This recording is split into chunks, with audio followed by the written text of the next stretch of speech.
mantras of our Lord Sri Aurobindo. Our Lord Sri Aurobindo says, when you see light, that is vision.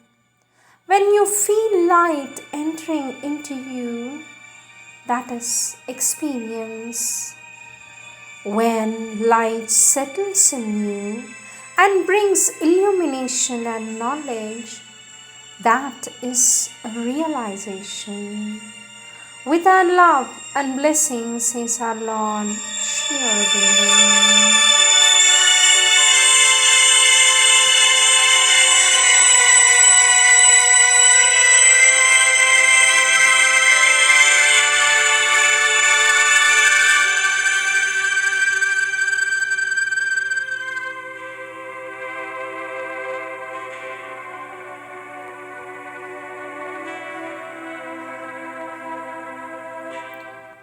Words of our Divine Mother, taken from the collective works of our Divine Mother, Question and Answers, Volume 3, page 23, date 28th April 1929. Question, sweet Mother.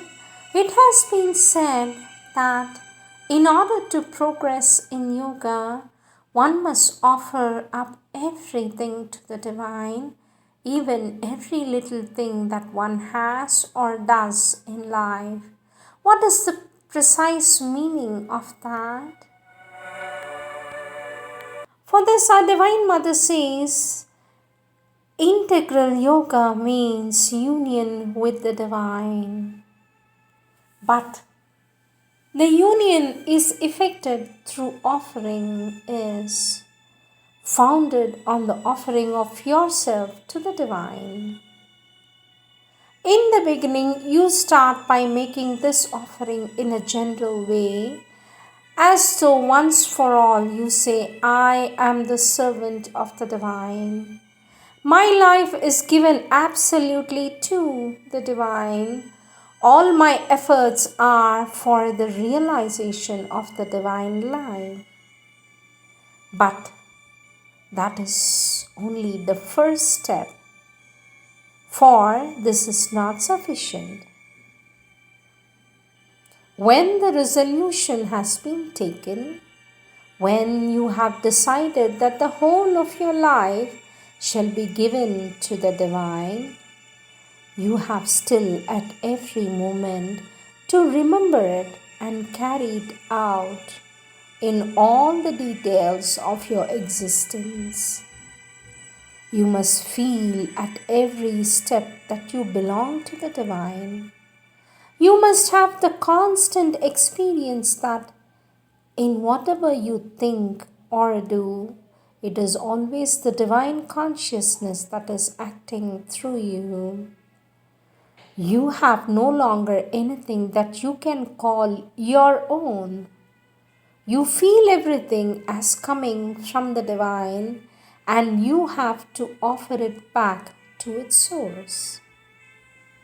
When you can realize that, then even the smallest thing to which you do not pay usually much attention or care ceases to be trivial and insignificant. It becomes full of meaning and it opens up a vast horizon beyond. It opens up a vast horizon beyond. Our Divine Mother says this is what you have to do to carry out your general offering in detailed offerings. Live constantly in the presence of the Divine Mother. Live in the feeling that it is this presence which moves you and is doing everything that you do. Offer all your moments to it, not only every mental action, every thought and feeling, but even the most ordinary and external actions such as eating. When you eat, you must feel that it is the divine who is eating through you. When you can thus gather all your moments into one life, then you have in you unity instead of division.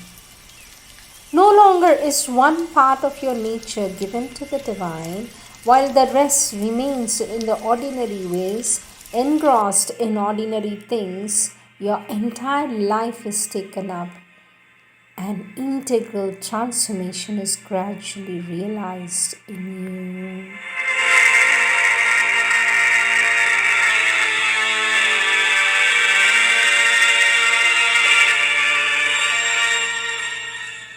Our Divine Mother says in the integral yoga, the integral life down, even to the smallest detail, has to be transformed to be divinized.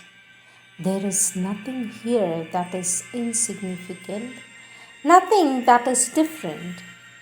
You cannot say, when I am meditating, reading philosophy, or listening to these conversations, I'll be in this condition of an opening towards the light and call for it.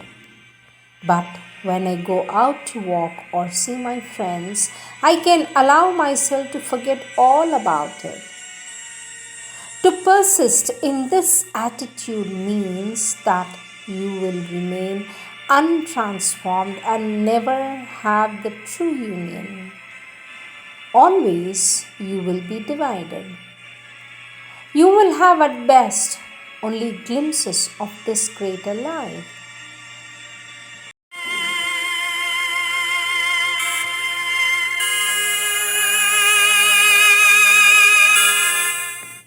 Our Divine Mother says in the integral yoga, the integral life down even to the smallest detail has to be transformed to be divinized. There is nothing here that is insignificant, nothing that is indifferent. You cannot say, when I am meditating, reading philosophy, or listening to these conversations, I will be in this condition of an opening towards the light and call for it. But when I go out to walk or see friends, I can allow myself to forget all about that. To persist in this attitude means you will remain untransformed and never have the true union. Always you will be divided. You will have at best only glimpses of this greater life. For although certain experiences and realizations may come to you in meditation or in your inner consciousness, your body and your outer life will remain unchanged. An inner illumination that does not take out any note of the body and the outer life is of no great use, for it leaves the world as it is. This is what has continuously happened till now. Even those who have had a great and powerful realization withdraw from the world to live undisturbed in an inner quiet and peace. The world was left to its ways and miseries and stupidity. Death and ignorance continued unaffected their reign on this material plane of existence. For those who thus withdraw, it may be pleasant to escape from this turmoil, to run away from the difficulty, to find for themselves a happy condition elsewhere, but leave the world and life uncorrected, untransformed, and their own outer consciousness too, they leave unchanged, and their bodies are unregenerate as ever. Coming back to the physical world, they are likely to be the worse than even ordinary people, for they have lost the mastery over material things, and their dealing with physical life is likely to be slovenly and helpless in its moments, and at the mercy of every passing force. Our Divine Mother says, an ideal of this kind may be good for those who want it, but it is not for yoga. For if we want the divine conquest of this world, the conquest of all its moments, and the realization of the divine here. But if we want the divine to reign here, we must give all we have and are and do here to the divine. It will not do to think about anything is unimportant or that the external life and its necessities are no part of the divine life. If we do, we shall remain where we have always been, and there will be no conquest of the external world. Nothing abiding there will have been done. Question, sweet mother, do people who have advanced very far come back to this plane?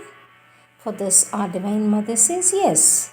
If there is a will in them to change this plane, then the more advanced they are, the surer they are to come back.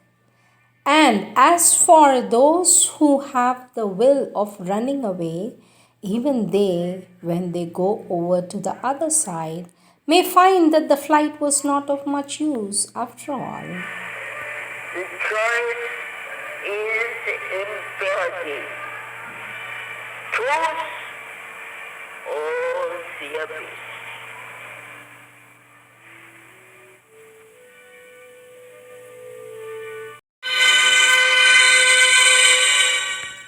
Question, sweet mother, when we are concentrated in mental movements or intellectual pursuits, why do we sometimes forget or lose touch with the divine?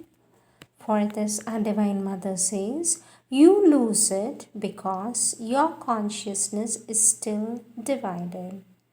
The divine has not settled in your mind. You are not wholly consecrated to the divine life.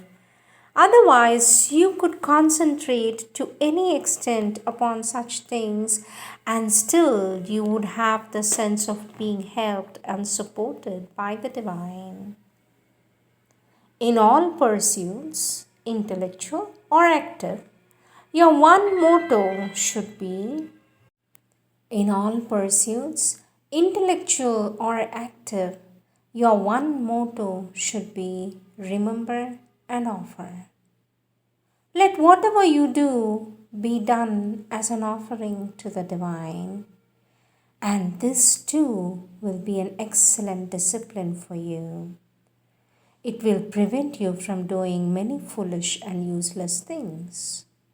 For this, there is again a question to the sweet mother.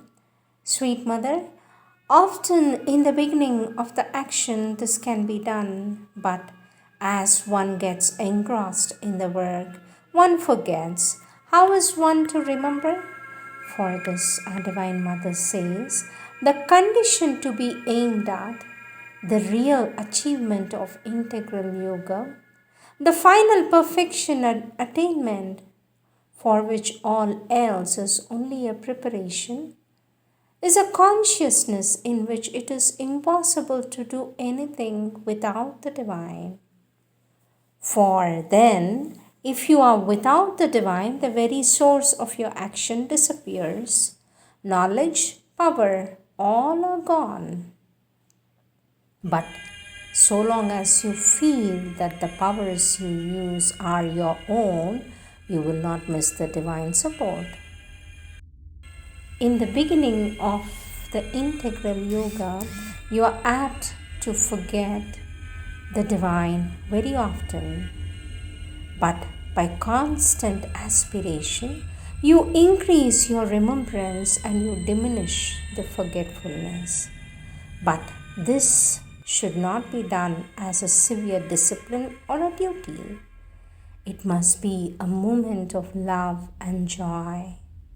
Then Very soon a stage will come when, if you do not feel the presence of the divine at every moment, and whatever you are doing, you feel at once lonely and sad and miserable. Whenever you find that you can do something without the feeling of the presence of the divine and yet be perfectly comfortable, you must understand that you are not consecrated in that part of your being. That is the way of the ordinary humanity which does not feel any need of the divine. But for a seeker of the divine, life it is very different. But for a seeker of a divine life, it is very different. And when you have entirely realized unity with the divine, then if the divine were only for a second to withdraw from you, you would simply drop dead. For the divine is now the life of your life, your whole existence, your single and complete support. If the divine is not there, nothing is left, says our Divine Mother.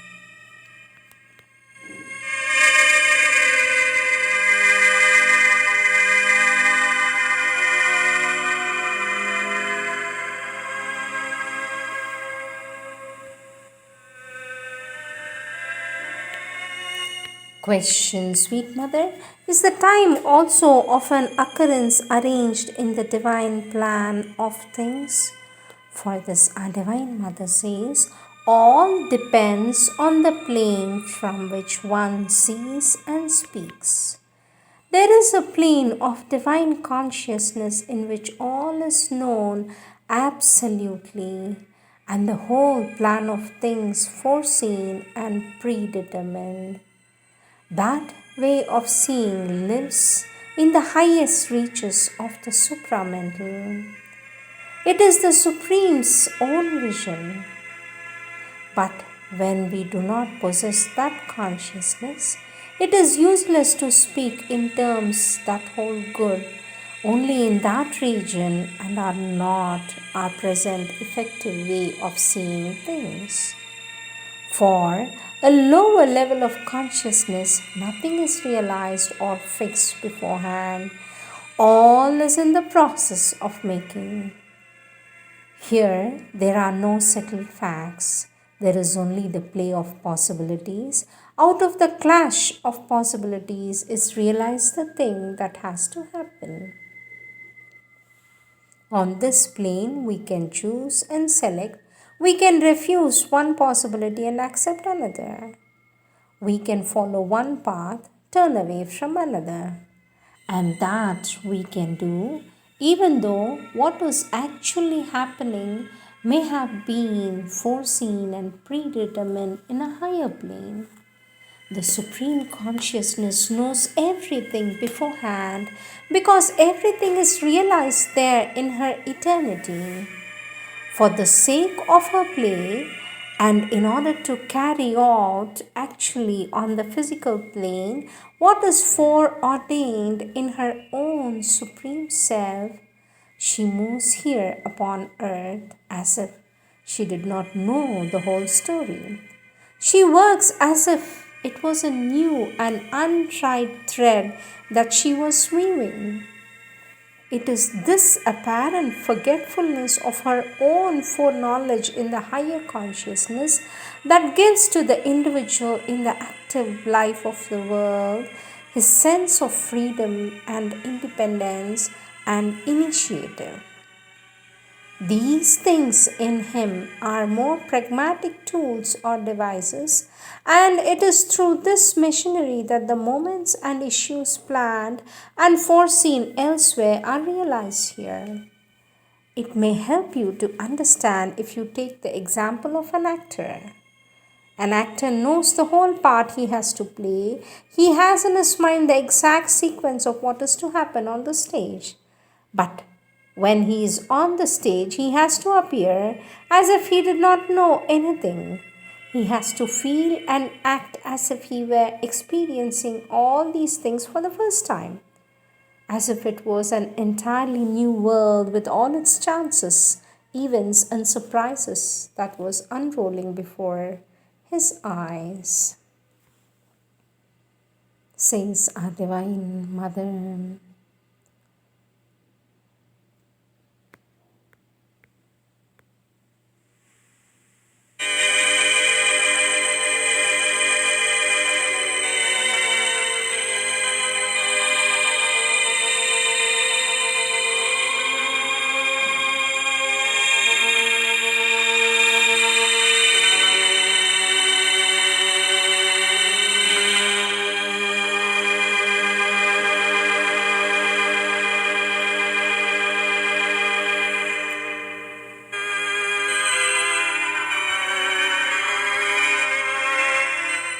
Question from page 35. Sweet Mother, where can the line be drawn between the inside and the outside? For this, our Divine Mother says, the line is very flexible. It can be as near to you and as far from you as you will.